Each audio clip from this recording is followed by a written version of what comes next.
예루살렘에 돌아와 하나님의 귀한 은혜들을 누리며 기뻐하고 짐을 내린 것도 잠시.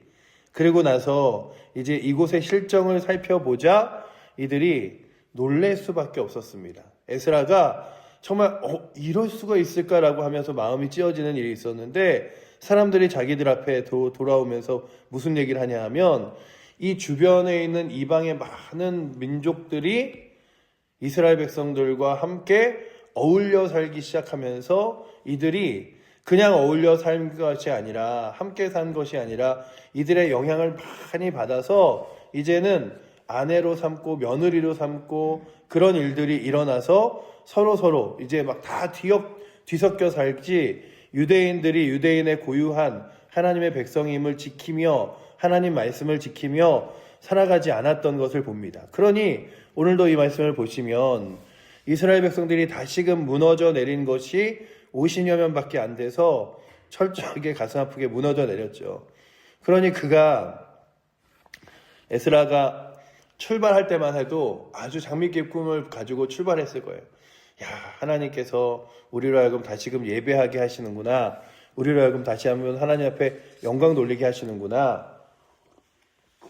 그러면서 우리가 오는 모든 과정 가운데 아하수에로 왕에게 군사를 구하지 아니하였어도 이곳까지 안전히 왔으니 얼마나 크신 하나님의 은혜인가. 그리고 가서 이스라엘 백성들에게 하나님의 말씀을, 예배를 전하면 그들이 얼마나 기뻐할까라고 하며 왔는데, 와 보니 그들의 현실은 얼마나 심각했냐 하면, 그들이 갖고 있는 것들로 이 모든 민족들의 가증한 일을 행하였다고 9장 1절에 기록하여 있죠. 이 일 후에 방백들이 내게 나와 이르되 이스라엘 백성과 제사장들과 레위 사람들이 라고 하며, 이 이스라엘 백성 그저 일반적인 이스라엘 사람들 뿐만 아니라 하나님의 거룩한 영광을 맡아야 될 제사장들, 그리고 또한 특별히 구별되었다고 생각하는 레위 사람들조차도 이 땅의 것들이 너무 좋았던 거예요. 땅의 것들을 마치 자신의 것들처럼 기뻐하며 누리며 살아가기 시작하는 것들을 봅니다. 그리고 그것들이 마치 너무나 뒤섞여서 이제 끊어낼 수도 없는 과정을 보여주죠. 그래서 보시면 이 땅의 백성들이 떠나지 아니하고 가나안 사람들과 헷 사람들과 브릿 사람과 여부스 사람과 암몬 사람들과 모압 사람들과 애굽의 사람들과 아모리 사람들의 가증한 일을 행하여, 그래서 보시면 그저 한 민족의 가증한 일이 아니라 그 주변에 있는 모든 나라의 가증한 일들과 문화를 다 받아들였음을 바라봅니다. 오늘도 이것을 바라보며 교회가 늘 하나님의 거룩한 말씀을 지키려고 한다면, 그래, 세상에 있는 거 다 우리가 해도 되지. 세상에 있는 거 다 지내도 되지. 뭐 이런 거 있잖아요. 제가 얼마 전에도 드라마를 한 편 보는데 천주교를 다니는 가족들이에요. 야, 어머니 오늘 제사인데 가서 제사 드리자. 그러면서 다 같이 제사를 드리는 광경을 보면서 하나님을 섬기며 제사를 드리고, 하나님을 섬기며 자신이 하고 싶은 일은 다 하고, 하나님을 섬기며 자신이 원하는 것들은 다 하는, 마치 우리가 어제의 말씀에서 나눴던 것처럼 우리의 아주 고유한 은혜의 전통들을 다 그냥 어차피 하나님 섬기는 것과 세상 섬기는 것을 함께 하면 어때? 그래서 천주교를 다니시는 분들이 가장 가슴 아픈 것 중에 하나가 술도 마시고 담배도 피고 제사도 드리고, 그리고 진화론도 믿고, 그리고 하나님도 믿고 예수님도 믿는 거예요. 그러니 내가 받아들일 수 있는 거 다 받아들일게 괜찮아. 어차피 나는 하나님 섬기면 되는 거지. 그리고 세상 일도 그대로 하면 되는 거지. 그러면 사람들에게 방해받거나 저항받을 일이 하나도 없잖아요. 우리는 성당에 오면 술 끊으라고 안 해요. 우리 신부님도 술 마시죠. 성당에 오면 부모님께 제사 드리는 거 다 괜찮다고 얘기해요. 제사 드리면 되지.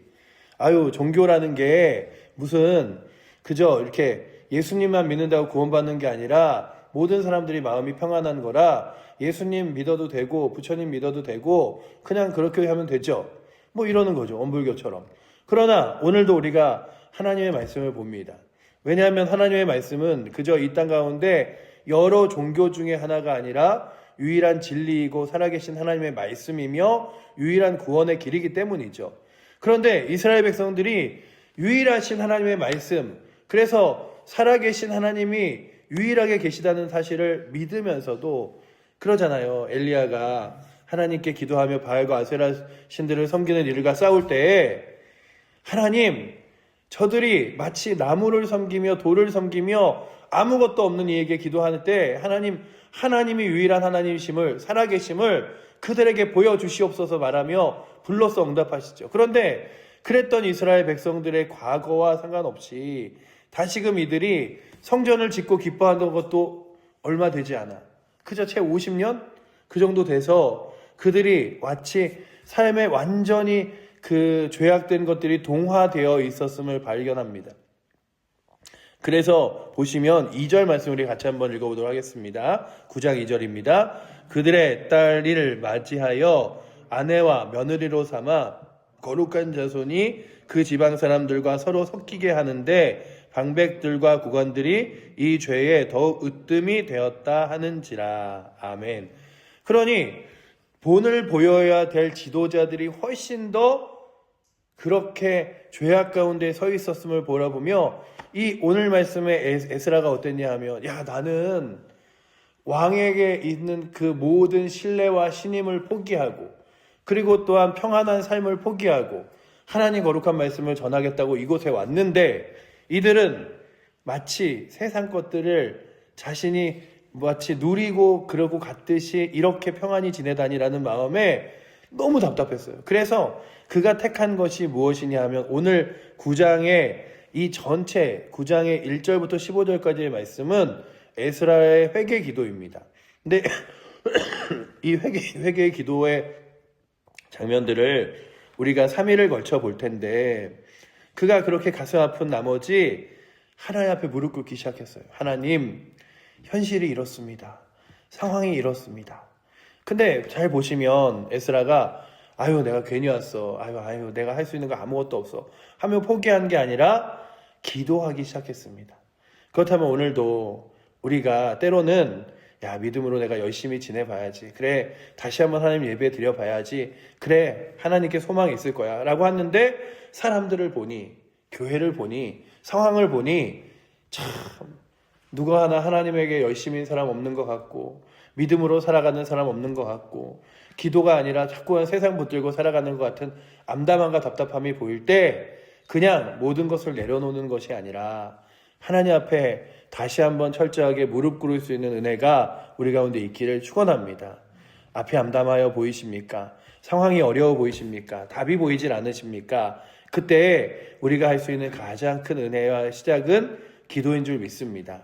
왜냐하면 이스라엘 백성들, 특별히 에스라가 이곳까지 올 때에도 에스라가 작정하며 시작한 게 무엇이냐 하면 아와이 강에서 3일을 금식하고 출발했어요. 하나님이 도와주실 것이다. 이 모든 여정 하나님이 도우셔서 이들을 공격하고 그리고 매복하여 이들에게 무슨 돈을 뺏고 이런 사람들을 만나지 않고 안전하게 오게 할 것이다 라고 하며 1500km를 걸어왔잖아요. 그렇게 쉽지 않은 길. 제가 얼마 전에 그런 걸 봤어요. 우리나라에서 옛날에 과거 시험은 한양에 가서 봤잖아요. 한양으로 과거 시험을 보러 가는 과정 자체가 목숨을 건 일이었다. 왜냐하면 산을 넘고 그리고 또한 위협을 피하며 한양까지 가는 일이 쉽지 않아서 그렇게 과거를 하고 벼슬을 따는 일이 결코 쉽지 않은 여정이었음을 얘기하면서 야 그래 한양까지 가는 길이 쉽지 않았겠네 이런 생각을 했어요. 근데 이 예루살렘까지 가는 길은 훨씬 더 길고 아주 먼 길이었음에도 불구하고 그들이 소망을 갖고 가고 있었죠. 하나님 말씀을 전하면 얼마나 좋을까. 저들이 지금도 하나님 말씀에 얼마나 목말라 할까. 그런데 와보니 하나님 말씀에 목말라 하는 게 아니라 그들은 그들의 삶의 현실에 만족하고 기뻐하여 주님 저 천국 안 가도 됩니다. 주님 예수님 그렇게 철저하게 안 믿어도 돼요. 왜냐하면 이 땅의 현실이 너무 행복한데요. 날마다 먹고 지내는 거 기분 좋고요. 날마다 만족스러운데요. 세상과 같이 손잡으면 어떻습니까? 세상이 우리에게 만족을 주는데 이러고 있는 거예요. 그러자 이제 에스라가 살아계신 하나님 앞에서 그 마음 아픔을 놓고 기도하기 시작하는데 3절 말씀에 보시면 그가 얼마나 그 마음이 찢겨 나갔는지를 보여주고 있습니다. 우리 3절 말씀 한번 같이 읽어보도록 하겠습니다. 내가 이 일을 듣고 속옷과 겉옷을 찢고 머리털과 수염을 뜯으며 기가 막혀 앉으니. 그냥 너무 답답해서 이 겉옷을 찢고도 견디지 못해서 속옷을까지 막 다 찢어내낀 다음에 하나님 이거 어찌합니까 하면서 머리를 쥐어뜯고 수염을 쥐어뜯으면서 현실이 이렇다고, 상황이 이렇다고, 그러면서 그가 있는데, 문제는 뭐냐면 이 하나님의 말씀으로 그 떠는 자들이, 두려워하던 자들, 하나님 말씀이 딱 이제 하나님 말씀으로 딱 세워지니까, 야, 이거 우리가, 그러니까 나태하게 굴다가도요, 우리가 예배를 드려야 될 이유가 이거 같아요. 나태하게 굴다가도 다시 말씀 앞에 서야 되는 이유, 새벽에도 수요일도 주일도 말씀 앞에 날마다 서야 되는 이유는 뭐냐면 하나님의 말씀이 우리로 하여금 다시금 우리의 삶에 경종을 울립니다. 너 그렇게 사는 거 하나님이 기뻐하시는 일 아니야. 너 그렇게 사는 거 말씀대로 사는 거 아니야. 너 그렇게 사는 게 지혜롭게 사는 게 아니야 라고 하는 걸 보여주는 거죠. 그러니 에스라의 존재 자체가 그랬어요. 하나님 말씀을 전하려고 왔던 그 에스라가 딱 오자 그들이 나태하게, 아유 뭐 내가 이런다고 누가 말할 사람도 없고 뭐라 그런 사람도 없고 괜찮지 뭐 이랬던 그들이 잘못됨을 직감했죠. 그리고 두려움과 떨림으로 이 에스라 앞에 나옵니다. 그래서 보시면 4절 말씀 우리 마지막으로 같이 한번 읽어보도록 하겠습니다. 이에 이스라엘의 하나님 말씀으로 말미암아 떠는 자가 사로잡혔던 이 사람들의 죄 때문에 다 내게로 모여오더라. 내가 저녁 제사 드릴 때까지 기가 막혀 앉았더니. 아멘. 그들이 다 왔어요. 우리가 잘못했는데 이거 어떡하죠? 이러면서 왔어요. 그러니 오늘도 먼저는 우리 사랑하는 칠보제일교회 사랑하는 성도들에게, 그리고 먼저는 저에게, 그리고 우리 교회 안에 있는 또한 직분자들에게 하나님의 거룩한 말씀이 두려움과 떨림으로 들리는 은혜가 있기를 축원합니다.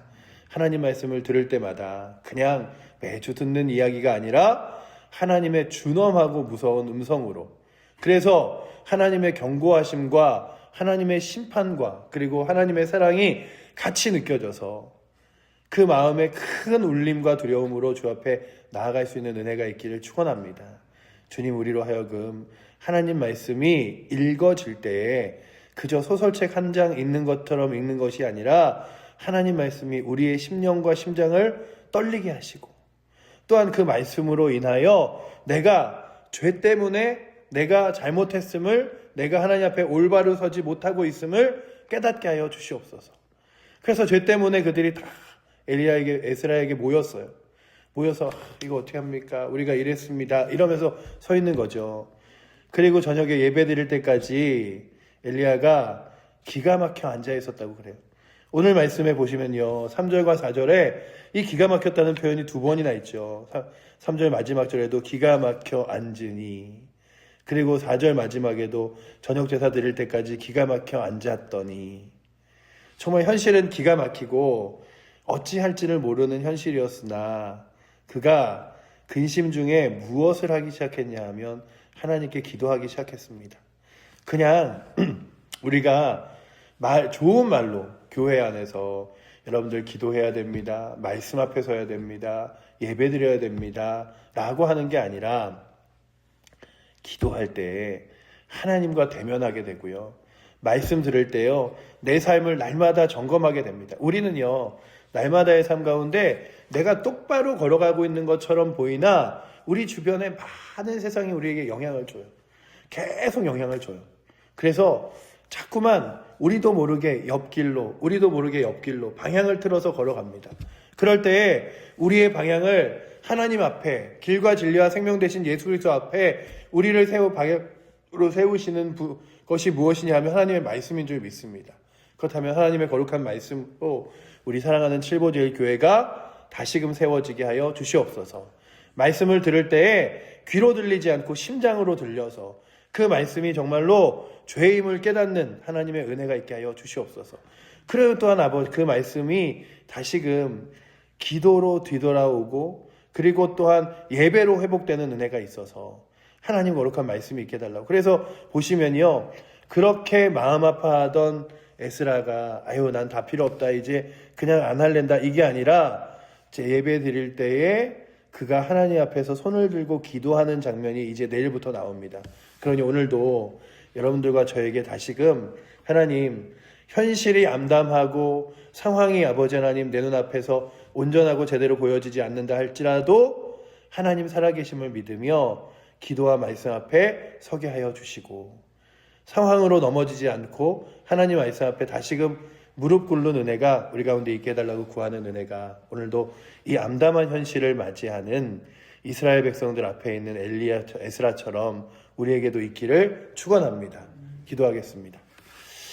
사랑의 하나님, 우리 가운데 화인 맞은 자처럼 아버지 하나님 정말 영적인 아버지 하나님 문둥병자처럼 전혀 느낌도 없이 하나님 말씀이 들어와도 내 마음에 찔림도 아픔도 고통도 느껴지지 않는다면 이것이 더 큰 슬픔이고 아픔인 줄 믿습니다. 이스라엘 백성들이 하나님의 성전이 다시금 지어진 이후에 50여 년이 흘러가는 동안에 민족의 지도자들인 레위 백성들과 제사장들이 먼저 아버지 하나님 죄악된 일을 행하며 하나님과 멀어지면서도 결코 찔려하지 않고 아파하지 않고 살아왔음을 보여줍니다. 아버지 하나님, 다시금 하나님의 거룩한 말씀이 이스라엘 사람들을 깨우듯이 주여 아버지 하나님, 하나님의 거룩한 말씀이 이 나라를 다시금 깨우게 하시고 하나님 거룩한 말씀이 우리 교회와 사랑하는 성도들을 깨우게 하셔서 그 거룩한 말씀으로 인하여 아버지 하나님 정말 기가 막히고 답답하여 주 앞에 무릎 꿇을 수 있는 은혜가 있게 하여 주시옵소서. 아버지 하나님, 하나님 앞에 다시금 무릎을 꿇고 주 앞에 기도함으로 새롭게 시작하며 나아가기 원합니다. 아버지 하나님, 주의 거룩한 은혜를 다시금 구하기 원합니다. 주여 아버지 하나님, 오늘 우리들에게도 은혜 허락하사 하나님께 기도하며 구하며 나아가는 귀한 자리 허락하여 주시고, 아버지 하나님, 상황과 환경에 그리고 아버지 여건과 문제가 아니라 아버지 세상의 편안함과 안락함이 아니라 살아계신 하나님을 붙들고 믿음으로 나아갈 수 있는 거룩한 힘과 은혜가 우리 가운데 있도록 주여 붙들어 주시옵소서. 우리를 사랑하시는 살아계신 예수 그리스도 이름으로 기도드립니다. 아멘. 하늘에 계신 우리 아버지여, 이름이 거룩히 여김을 받으시오며 나라의 임하옵시며 뜻이 하늘에서 이룬 것 같이 땅에서도 이루어지리이다. 오늘날 우리에게 일용할 양식을 주옵시고 우리가 우리에게 죄 지은 자를 사하여 준 것 같이 우리의 죄를 사하여 주옵시고 우리를 시험에 들게 하지 마옵시고 다만 악에서 구하옵소서. 대개 나라와 권세와 영광이 아버지께 영원히 있사옵나이다. 아멘.